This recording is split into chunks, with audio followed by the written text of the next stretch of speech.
आसामाव आरो बर' कसारि welfare autonomous काउन्सिलाबो आद्रा जानानै थानायखाय बिथांमोना दा इन्टारिम काउन्सिल बेवहाय गामि नटिफिकेसन जायाखै आरो लोगोसे समस्ति नटिफिकेसन जायाखै बेखौ गासैखौबो खुंफुंनानै इलेक्सन खालामनांगौनि थाखाय दिनै बेफोर खामानियाबो आद्रा दंथ'यो नाथायबा बेखौ गासैखौबो 2025नि सिगां मावनांगौनि थाखाय जोङो खोथा होनाय बिथांमोनहा दङ आरो बेखौ लानानै जों बिथांमोनखौ नारसिनदों आरो 2025आव माखासे जे जोंनि भेन्सार स्कुलनि जेंना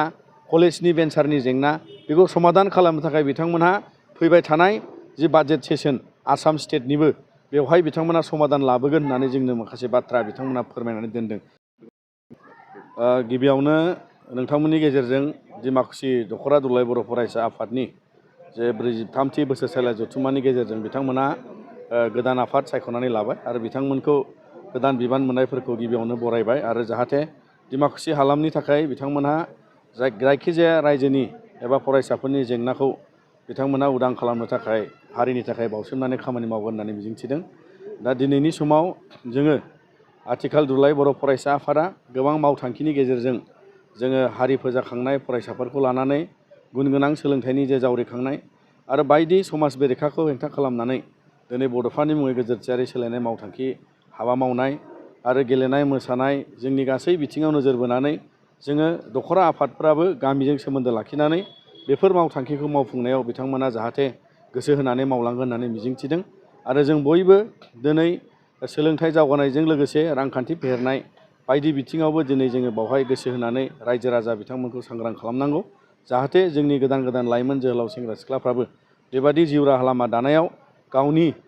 जिउ राहा लामाजों लोगोसे ओनसोलनि रांखान्थि फेहेरनाय हादोरनि देशनि रांखान्थि फेहेरनायाव बयबो बाहागो जानांगौनि थाखाय साखाफारा जायो। दा दिनै जोङो बे बड'लेण्ड हालामाव जोंनि बिटिआर गोरोबथा जानायनि उनाव जोंहा माखासे गोदान थासारियाव आरोबाव जोङो जौगाफारसे थांनायनि थाखाय खाबु फैदों आरो बेनि थाखायनो जोङो बे ओनसोलाव रायजो जानाय साफ्रोम बिदा फंबाय गुबुन गुबुन हारि माहारिखौ लाफानानै जोंहा दावगालांनाय फारसे दिनै बड'लेण्ड हालामा ओनसोल हिसाबै बियो मोनसे बिराद गोजोन मोनसे थासारियाव थानाय जोंनि ओनसोल जाबाय आरो बेखौ लानानैनो दिनै बिटिआर एकर्डआव थानाय माखासे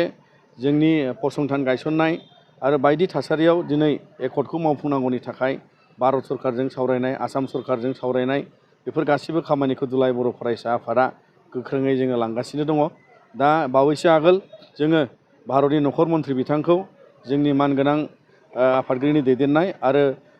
बिटिआर चिफ प्रमद बर' बिथांनि दैदेननायाव आरोबाव सानै जोंनि राज्य सभानि एमपि आरो लक सभानि एमपि बिथांमोननि बाहागो लानायजों बिथांनि जे खाथियाव जोंनि जे बड'लेण्ड एकर्ड बा बिटिआर एकर्डखौ लानानै दिनैनि समाव जोंहा भारत संबिधाननि जे माखासे दफाफोरावहाय जोंनि कनस्टिटिउसनेल एमेन्डमेन्ट जानांगौ दङ 125th एमेन्डमेन्ट बेखौ लानानै जोङो बिथांनि सिगाङाव माब्ला लाबोगोन बिनि सायाव बिथांखौ जोङो रिमाइन्ड खालामदोंमोन नाथायबा बिथाङा गावनो बुंबाय जे फेब्रुवारि दानाव लाबोनायनि थाखाय बियो थाम-थिम जाबाय आरो बेखायनो जोङो बारा सिन्था खालामनाङा मानोना जेखिनि आयेनारि गनायथिजों आर्टिकोल 280 फाइनेन्स कमिसननि बाथ्रा 6 शिड्युल काउन्सिलफोरनि थाखाय बियो रोखा जानानै दं। आरोबाव जोंनि ओनसोलाव बड'लेण्ड हालाम हिसाबै जोंना सिट बारायनायनि खोथा 60 सिट जानांगौ बेबो लाहार फाहार जाजोब्बाय। दा बेनिखायनो साबजेक्ट बारायनायजों लोगोसे बायदि जे गुबुन गुबुन 6 शिड्युल काउन्सिलनिबो माखासे बेबायदि कमन एजेन्डा दङ बेफोर गासिबो बे एमेन्डमेन्टआव जयै खेबसेनो फैसिगोन होननानै बिथाङा खोथा होदों आरो जोङो कार्बि आंलंनि बर'फ्रा एसटि हिल्स मोननांगौनि थाखाय बे मोनसे राजखान्थियारि इसुखौ समाधान खालामनो थाखाय संबिधानिक मर्यादा होनो थाखाय कार्बि आंलंनि बर'फोरनि थाखाय जोङो बेखौबो बिथांखौ गले गले खावलायनाय जादों आरो बिथाङा गासिबो समाधाननि लामाखौ बरननायनि राहाखौ लागासिनो दं होननानै बिथाङा जोंनि सिगाङाव फोरमायबाय आरो फैबाय थानाय समाव बिथांमोनहा जोंनि बड'लेण्ड हालामाव सेन्ट्रेल इउनिभारसिटि NIT आरो बायदि सेन्ट्रेलनि फसंथान जेरै निरिम्स फसंनायनि मेडिकेल इन्सटिटिउट आरोबाव गोबां जौगाथायनि फारसे जिखौ इनफ्रास्ट्राक्चारनि थाखाय जोंनि आद्रा जानानै दङ आरो बड'फा सेन्टार अफ एक्सेलेन्स दतमायाव जानांगौ दङ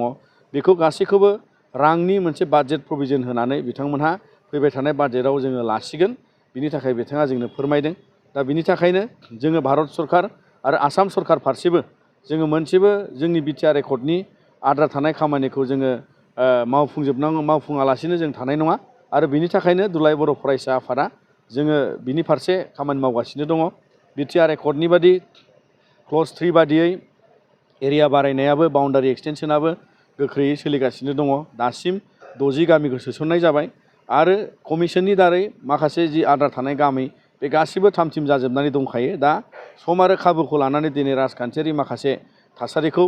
दिनै बारहोनायनि थाखाय बिथांमोना भारतनि आसामनि मुख्यमन्त्रि बिथां डक्टर हिमन्त बिश्व शर्माया दिनै गावनि नाजानायावनो बे खामानिखौ माने बिथाङा गोख्रै मावफुंना होनायनि थाखाय खोथा होदों। दा बिनि थाखायनो जोङो आसामाव आरो बर' कसारि वेलफेयार अट'नमास काउन्सिलाबो आद्रा जानानै थानायखाय बिथांमोना दा इन्टारिम काउन्सिल बेवहाय गामि नटिफिकेसन जायाखै आरो लोगोसे समस्ति नटिफिकेसन जायाखै। बेखौ गासैखौबो खुंफुंनानै इलेक्सन खालामनांगौनि थाखाय दिनै बेफोर खामानियाबो आद्रा दंथ'यो। नाथायबा बेखौ गासैखौबो 2025नि सिगां मावनांगौनि थाखाय जोङो खोथा होनाय बिथांमोनहा दङ आरो बेखौ लानानै जों बिथांमोनखौ नारसिनदों आरो 2025आव माखासे जे जोंनि भेन्सार स्कुलनि जेंना, कलेजनि भेन्सारनि जेंना बेखौ समाधान खालामनो थाखाय बिथांमोनहा फैबाय थानाय जि बाजेट सेसन आसाम स्टेटनिबो बेवहाय बिथांमोना समाधान लाबोगोन होननानै जोंनो माखासे बाथ्रा बिथांमोना फोरमायनानै दोनदों। नाथायबा जों नारसिनदों जाहाथे जोंनि जेंनाफ्रा खेबसेनि थाखाय जोबस्रांजोबो। मानो होनबा सोलोंथाइयाव बयबो दिनै समानै दावगानायनि मोन्थायखौ लानानै जों बयबो दावगानो लुबैयो आरो दुलाराय बर' फरायसा आफादा बर' बिजोंनि फरायसालिफोरखौ लानानै जोङो दिनै भेन्सार स्कुला जोबजानायखौ जों हास्थायदों। मानो होनबा गोबां फरायसालिया दिनै जोङो गोजौ थाखोनि सोलोंथाइ लानो थाखाय बयबो जों खाबु मोननो हायाखै। दा बायदिसिना बे जेंनाखौ बोस्रांनायाव बड'लेण्ड बिटिआर एकर्ड ओनसोलाव बिटिआर ओनसोलाव जोङो जोंनि गासै जौगानाय आरो बिकेडब्लिउसिनि जौगानाय आसाम नाङैनो बर'फ्रा जाहाथे मोनसे गेरेमसा हारि दानो थाखाय जों राफोद बेबादि रांखान्थि आरो सुबुं धोननि गोहोखौ फेहेरनो हायो। बिनि थाखाय दुलाराय बर' फरायसा आफादा जों खामानि मावलांबाय थागोन। दिनैसिम जोङो मुंख्लं बिथांमोनखौ मान होनानै बिटिआर हालाम आरो बिटिआर सरकार आरो आसाम सरकारजों जयै बिथांमोनहा थांनाय गोदान सरकार जानायनि उननिफ्राय मुंख्लंनि फारिलाइयाव जाय बिथांमोनहा भेरिफाइ जानानै गनायथि मोनबाय आरो दिनै बिथांमोननो 220 सा न'खरनो बिथांमोनहा बिटिआर सरकारा आसाम सरकारनि माने मददजों बेखिनि 5 लाख रांखौ बिथांमोना होलांनो हाबाय। आरोबाव माखासे फारिलाइ थाम-थिम जानानै दङ। बिनि सायाव बिथांमोना थारैनो होलांगोन होननानै जोङो आसा खालामदों आरो गोबां जे मुंख्लं गासै जोंनि आगोलनि जे एबसुनि सोमावसारनाय समनि 1135 आरो लोगोसे ओरै बिएलटिखौ लाफानानै 2600नि जे मुंख्लं फारिलाइ दङ आरो दानि गोदानै थिसनजानाय बा माने एनडिएफबि बिथांमोननि मुंख्लं जालांनायनि जे माखासे फारिलाइ दिनै सरजाबजाबाय बे गासैखौबो सालिजारि खालामनानै बयनोबो लासै लासै बेबादि 5 लाखनि रांनि अनसुंथाइखौ होलांनांगौनि थाखाय जों दुलाराय बर' फरायसा आफादा दाबि खालामदों।